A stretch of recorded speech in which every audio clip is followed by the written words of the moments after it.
Charot mga kapwa-antingeros, mga kabaggani.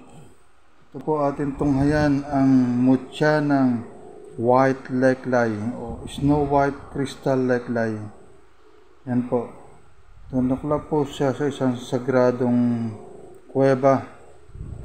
Yan, nakita nyo. Ang tawag po sa leklay nito ay manlilikha kasi may usbong siya na para bang ari ng lalaki. Yan po ang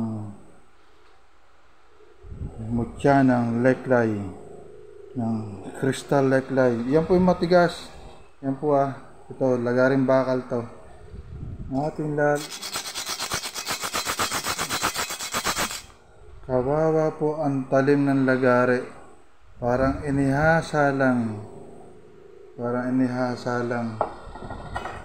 Napakatigas po niyan. Snow white crystal leklay pong tawag dyan.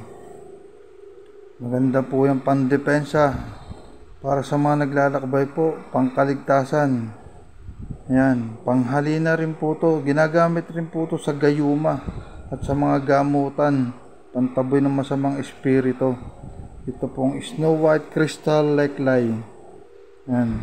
Iba po, may subok na po sa bala ito. Mabisa po to, legit po to. Hindi ko na po to kinortehan na iba, ginagrinder sa machine. Ito para maging makita nyo natural kung paano siya nakuha. Ayan. Napakatigas po niyan. Grabe. Yan po legit na legit. Ang manlilikha kung tawagin. Leklay na manlilikha. Ayan po. Maraming salamat po.